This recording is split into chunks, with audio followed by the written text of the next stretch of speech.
Yo, what's up, guys? This is Donald, aka D-Bot, aka Dragabeats. Just checking in. I haven't recorded anything in like months. And really, it's because I've been really, really busy with the Snooze podcast.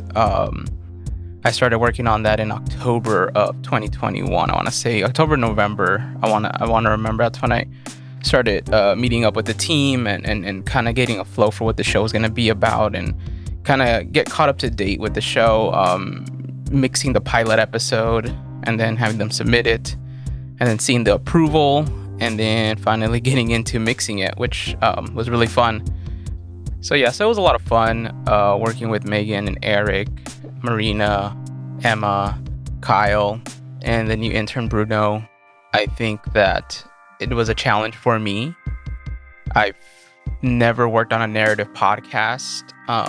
Honestly, like I definitely have mixing history, like mixing the West Box Score, then mixing for Blue Wire with the Bronx Pinstripes. Shout out to Scott and Andrew. Mixing Insight with Chris Van Vliet. Shout out to Chris Van Vliet. And mixing two-way podcasts like those shows, which are sports shows or sports kind of like fans tend to listen to them, was a different experience. It's basically just two people talking.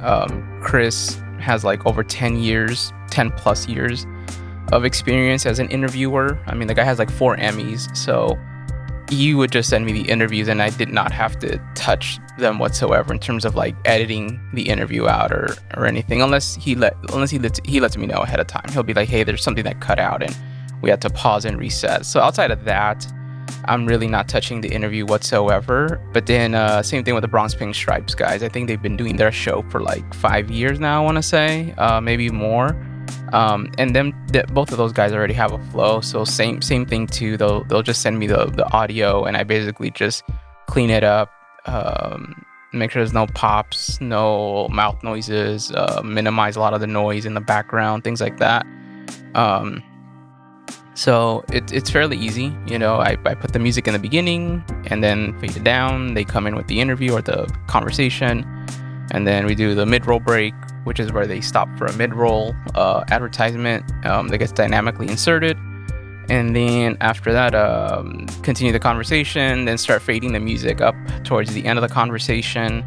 And then it kind of, ends with music at the end, the build-up music, and that's it. And roughly a show, those two shows, because I already have templates placed and I already have things that I already do with the processing with Isotope, it takes me like a good hour at most to turn one around. Again, because both those shows don't really ask for me to edit anything. Like I'm not doing any sort of editorial changes to it. It's very rare if I do, and it's mainly my call on like, hey, you know what, I think this just sounds better if you just took out the so and just started with the conversation instead of, those little continual words that people use in conversation, like, so what do you mean, da, da, da, da, or whatever. Yeah, that makes sense. You know how people always say yeah all the time when someone ends their piece on the statement. He's like, yeah, I agree with that. So things like that, I'll see if it makes sense to cut that off for the sake of the advertisement break going in and the conversation sounding more of like a reset as opposed to a continuation. So just been busy with the Snooze podcast. It was 12 episodes. We did, I believe 4 of them were celebrity interviews, which include Rosario Dawson, Big Boy of Outkast, not Big Boy, the radio guy here. Though I would have been either or. I'm a huge fan of both, but I know every time I told people, oh yeah, Big Boy, they'd be like, oh, the radio guy. And like, no, Big Boy from Outkast, the award-winning Southern rap group. So he was on, he gave a lot of good gems, a lot of good insight, a lot of good info, a lot of wisdom that he has. So him, Atsuko Katsuka, who's like a pretty well-known up-and-coming comedian. It's kind of interesting because I don't even know if the term up-and-coming makes sense with her, because she has a following that basically already solidifies her in this space, in the comedy space.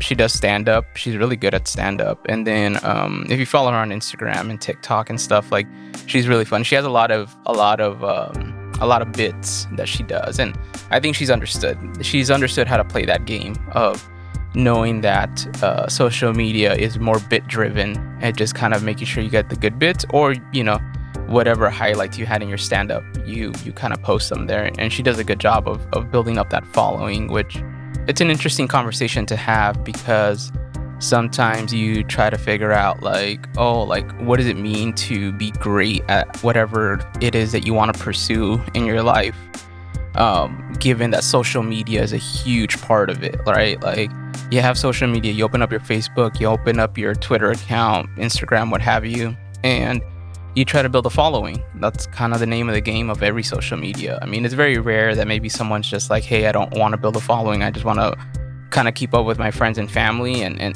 those people exist, and that's great. There's nothing wrong with that, really. I think it's all about, social media. It's about being social or whatever.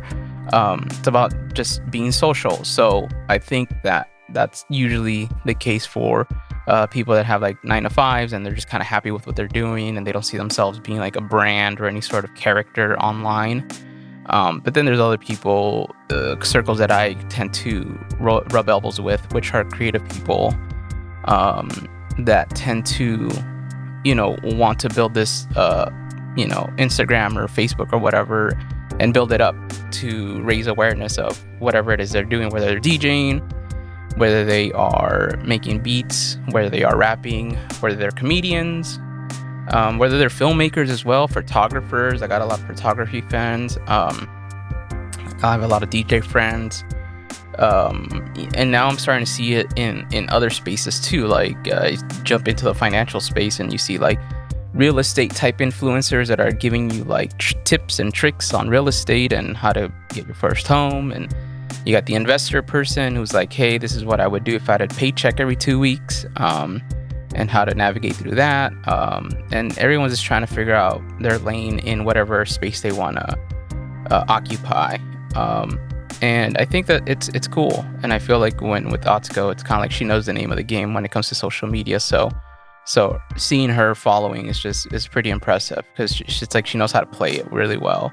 And then on top of Atsuko Katsuka, we have Margaret Cho, who, if you don't know, obviously she's like one of the first, if not the first, Asian American stand-up comedian that made it big. Like, she's very legendary.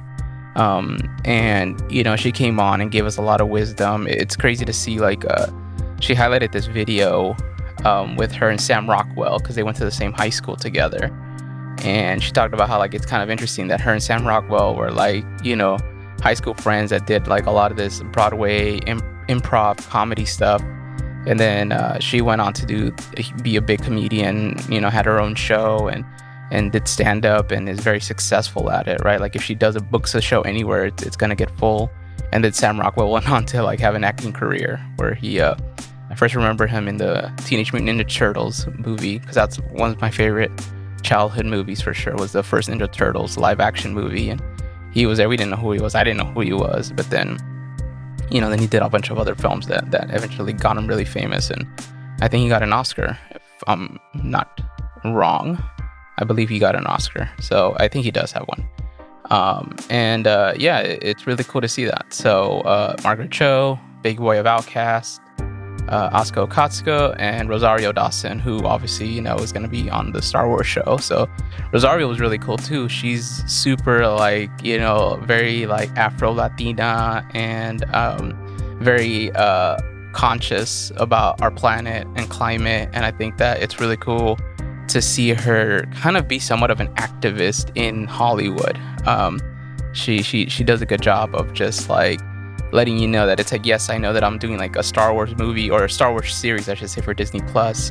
And I've been in all these films that people know me and love me, and I'm pretty famous, but I also like care about our planet and I care about people. So she'd give a lot of good insight about taking care of her family, because her family is like immigrant and how they came over, and just, having to build up and try to achieve the American dream, and just how she, with her success, has been able to make things a little easier for her family members. I remember her mentioning that she's covering dental costs for some family members because they can't afford it, and she can, and she feels it's her duty to do so because she has the means to provide that. So that was pretty cool to see. That was pretty cool to hear. So yeah, those were really cool, fun interviews with celebrities. And then then the other episodes of Snooze were the people who actually went on to achieve the goal that they let us know that they wanted to achieve. So we had people like Gerardo on, who wanted to apply to RuPaul's Drag Race. That was pretty cool to see. So obviously it was his dream to apply to this show with RuPaul, and he talks about identity. He talks about growing up Latino and then coming out, and how hard that was, because obviously he still faced rejection from his family, and just having to navigate through that, like trying to be an adult and live your life and trying to achieve what you want to accomplish, while also understanding that there's this like kind of, I don't know, from what I got from it, a lot of this stuff is like my opinion, or like basically how I saw it happening, or how I interpret what was being said. But it felt like to me like he wanted to like there's unfinished business in the family is kind of what it feels like. And I think for anybody who's been in that predicament, like they know what that feels like. It just feels like there's unresolved things, and you just never know when they're going to get resolved, to be honest. I think sometimes you navigate through life and you try to figure it out, but I think it's always tough, because we can only do so much, and not everybody has this great American upbringing the way you see it on TV. So it was really interesting hearing his story and just wanting him to, just seeing him overcome the obstacles that he, faced, which a lot of it is mental. And yeah, I think that Emma did a great job. She did this dope track in the middle where it was like the Snooze theme. Not the Snooze theme, but it was called the Snooze Race theme song, kind of like how RuPaul's Drag Race has a theme song. And she really killed it with the production on that. She built the whole beat and layered some vocals on it, and it's its own song. And I think that's really cool. Like if we had a soundtrack for Snooze, we definitely have to include that song in there. And yeah, it was really cool hearing his story, hearing Gerardo's story on how he overcame, just being able to apply, because that's all it was. He just needed to apply. It's not about whether he got in or not. I mean, we don't go that far, because if that's the case, then we're really waiting a long time.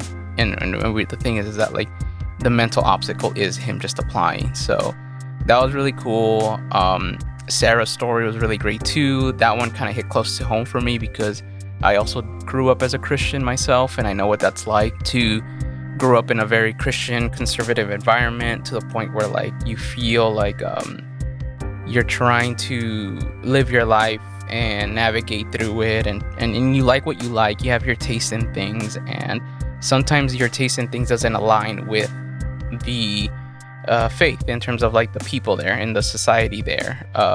They don't necessarily agree with you. So I think that it was really cool to hear her story as a pastor's child, wanting to put her video up on Instagram Reels, I believe, or TikTok, one of the two.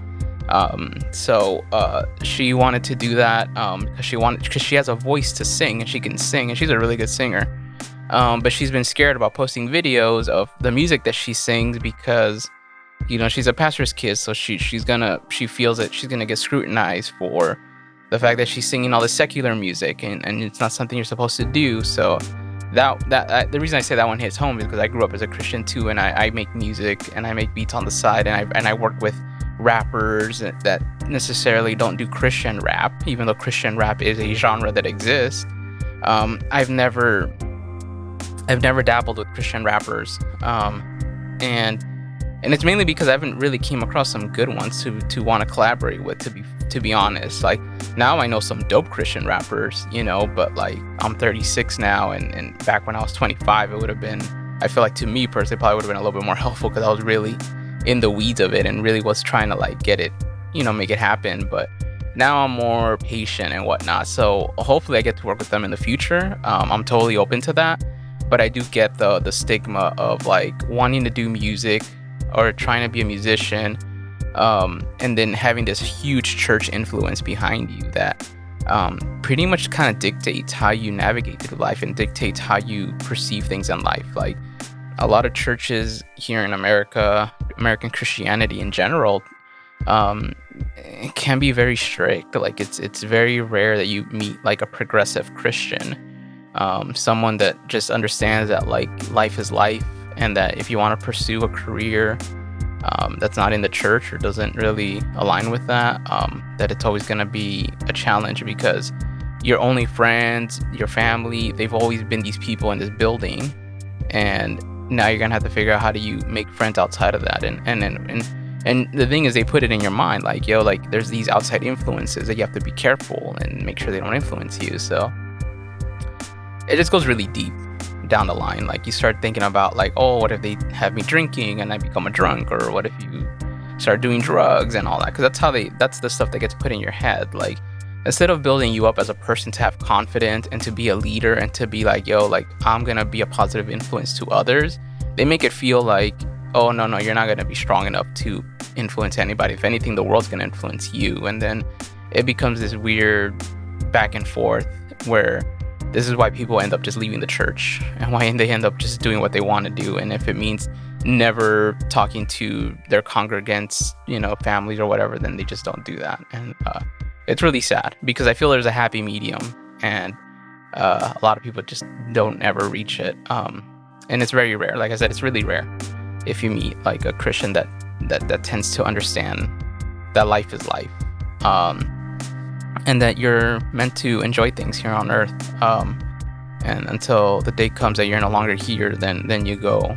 And in your heart you should just know what your relationship with God is, and how how strong that is for you. So not here to judge or anything, and I think that's just how things should be perceived in my opinion.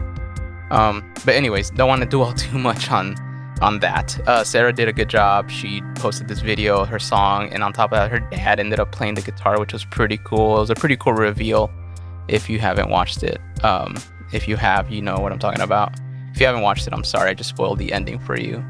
But I'm hoping you aren't really listening to this for that reason. I'm hoping you already listened to Snooze. But yeah, it was really cool. It was a lot of fun. As far as for me as a mixer, like I learned a lot about just like working with a team that has a specific sound that they want in mind, and how you help make that sound come to life, right? Like I said, working with the Blue Wire guys, it's the same thing. Like it's just they shoot me the audio, I know how to put it together, flip it, and then post it. Because of the information being more dated, it's like we have to just do these quick turnarounds. But with Snooze, it was different. A lot of these episodes are evergreen. If not, the whole season, I believe, is evergreen. So like you can listen to this show like a year or two from now. It's still gonna make sense. It's gonna be relevant. And I think that because of it, we had to treat it with more care and tenderness. So I got to experiment and use a lot of different plugins that I normally wouldn't in this whole series, and it was really a lot of fun getting to play with that and just piecing it together. And then like I remember Megan just giving me really good feedback on how she wants her voice to sound, and I just made sure that's how I sounded. When I mix a podcast, like how I'm gonna mix this one right now that you're hearing, it's completely different than the way I did Snooze, for sure, because like for example, one thing, let's take a technical thing, like I'm not big on room noise. Like I don't really care for room noise. I'd rather not have it. Like I'd rather I want everything to sound like it's in a perfectly like isolated studio, and Megan, because of her background in podcasting, like narrative podcasting I should say, she understands the value of room noise and how that tends to emote a feeling and emote like it emotes like a certain feeling that you have. Like there's just something like about this tone that makes sense to have in the episode, and when she's doing narrations and everything, because again, it's a documentary, so it gives it more of a film feeling, at least to me. So things like that I learned, and I got to experiment with some plugins. I mean, Waves have some amazing stuff. I mainly just use the Waves Gold bundle, but yeah, Waves has amazing stuff that really just helps in getting a lot of that stuff out there. A lot of plugins now have such an analog vibe to it, so introducing noise to your mix is not that hard now. So yeah, I ended up for her vocals, I ended up using the Waves H comp, which is a hybrid compressor, and I would have the analog button up to number 2, and I basically introduced a little bit of noise into her vocals, and then I would EQ it with the F6 floating dynamic band EQ, and then I cleaned up a lot of her audio through Isotope RX. So yeah, it was really cool. It was a lot of fun, and that was mainly pretty much the big part of the EQ compression that I used. And then some of them, depending on the feeling, I would try to bring something out of it. Like I believe in episode 1, there's a part where she's on a treadmill, and then there's a heartbeat. And the thing is, we have a heartbeat like sound effect, right? That is just already there. And I would use like the vocal doubler from Isotope to thicken it and to make it sound like it's a little bit wider happening, so you felt it. Because I felt with the heartbeat sound, it's just like a, and you don't really hear that. You mostly feel it, which is like what bass sounds are like in general. Bass, you tend to feel it more than you hear it. So I heard it and I felt it a little bit, but then I thought, like, what if I brought it out to life a little bit more? And then that's what we did. And there's this other scene where she sounds all confused, and she asked me, like, can you make me sound confused? So I was able to apply a delay plugin. I believe it was a CLA delay from Waves, and the reverb plugin. I think the CLA has both reverb and delay on it. So I used one of those, and I think I ended up using the H delay as well to ping pong it a little bit, like a slight ping pong. So it's like left and right. So it kind of sounds a little kind of like, I wanted to make it as kind of, like when you're spinning around with your head, like kind of give it that feeling, how sounds are coming from all different sides at least. So little things like that. And honestly, the feedback that I got from a lot of friends was just like, yo, this sounds like an audio documentary. This sounds like I'm watching a film. At least that's the feedback I got for every episode. So I guess we did it. We did it the way I think that we intended to do it. Because I remember having that conversation with Eric and Megan, and they were just like, yeah, we're basically making an audio documentary. And Megan was really big on, she sees audio as 3D. I see audio as 3D, she said, and we got to make this very three-dimensional as possible. So it was really cool. It was a lot of fun. I hope you guys enjoy it. But yeah, that was why I haven't been doing any sort of podcasting or anything. I know I've hit up a couple people that I've told them like months ago, like, hey, like I might want to have a conversation about something so-and-so. And I think that's my idea for the future. I'd want to develop, if time permits it, because time is the most valuable, thing that we have on this earth. If time permits it, I definitely want to start like a podcast series, or I talk to creative people and we talk about just what it's like to navigate through life creatively, balancing, living here or living in this world in general, because I'm sure some of them are not going to be just Americans, and just kind of like how hopefully it inspires other creative people to not give up if this is the lane that you see yourself be in. And by creative people, I mean all types. I'm just not limiting it to music, but I definitely want to get like some beat makers on, some producers, some DJs, some rappers, some singers. I want to get like people who do art, whether they're drawing, graffiti, whether they're working in like some sort of post-production space company, whether they're doing video, audio, sound design. I want to get some people who do sound design, all types of creative people from different backgrounds, photographers, filmmakers. I just want to be able to have these conversations, because I think we all are running in these lanes that, to be fair, they're not the most lucrative, and I think they're not meant to be lucrative. I was seeing a tweet by somebody, I forgot what the guy's name was on Twitter, and he said, my passion was photography, but my strength was computer science. And computer science paid me $109,000 to start. So his point was that he went with computer science because it got him to be financially independent faster, to the point where now, I guess if he wanted to do photography, he can. It's very optional. And I think that's a conversation worth having, of like following your passion and how do you navigate through all that. Because I know we all have these conversations in our heads about maybe putting a pause on the things that we like doing, whether it's creating podcasts, whether it's making a mix, whether it's making beats, whether it's filming a short film, or going somewhere that has good photography, like a Yosemite or something, or what have you. I know photographers always think about travel because they want to take their camera places and capture moments. And I feel like you think of all these things, but then you think about how much it costs, and whether it's worth it, and what's the return on investment on all that. And I think I can come up with good conversations with people. And I think there's people out there who probably have things to say that are worth recording and publishing and having other people get the message. So that's my hope for this podcast series that I want to create eventually, if time permits, being able to book people, because I know I would have to book them, record them, and then edit them. I might want to do it like as a limited series thing, where like maybe it's in seasons, maybe like 6 to 8 episodes, season 1 type of thing. Not 200% sure yet, but that's definitely something I want to do.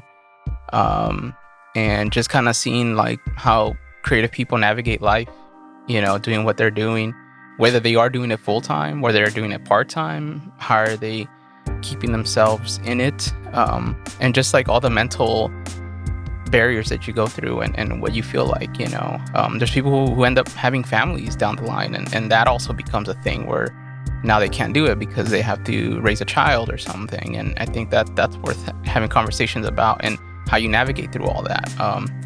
And then there's other people who make so much money that they're like, hey, I don't really think I want to do this thing that I thought I was going to be doing as a passion, whether it's rapping or whatever, and now they're just having overly lucrative careers in other places. And there's those who don't make enough money, and they're just like, I don't know if I could ever be a real photographer, or a full-time photographer, I should say, because I don't think I need to make sure I have my day job, and I can't quit my day job, things like that, and I'm not getting paid enough in my day job. So I don't know, I'm just thinking about all the things that we can dive into that I think are worth having discussions about. And we'll see if this happens. I definitely have that as a goal. I definitely need to kind of sit down and kind of flesh it out and write it down, and make sure it's measurable, SMART goals, specific, measurable, attainable. I know T was time, meaning like you can do it in a time. I forgot what the R was. I can't think of it right now. I'm literally just like staring at a microphone in Adobe Audition as I'm recording this, by the way. So I have no notes on me. This is literally 100% ad-lib off the top of the dome.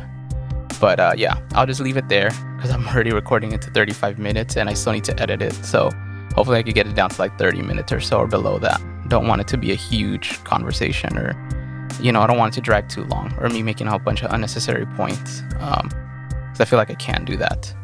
But yeah, we'll talk soon, guys. Stay tuned to this feed. There's this podcast feed. It is a random feed. It's supposed to be random. It's supposed to be just a bunch of different things coming out at once. And not at once, but you know what I mean, like every now and then, just different ideas, jotting them down like as a scratch pad or something like that is an actual podcast feed. But yeah, other than that, I'll give you guys an update. My next project will be Wild Season 2 with Eric Lindo for LA Studios, and we'll see how that goes. I know we'll be having meetings and all that stuff, and maybe I'll share my experience with that too whenever we're done with that. And then we'll see when it comes out. I don't have anything definite yet, but we'll be on the lookout. I'll be on the lookout. Hopefully you are too. And other than that, I'll see you guys later. Peace.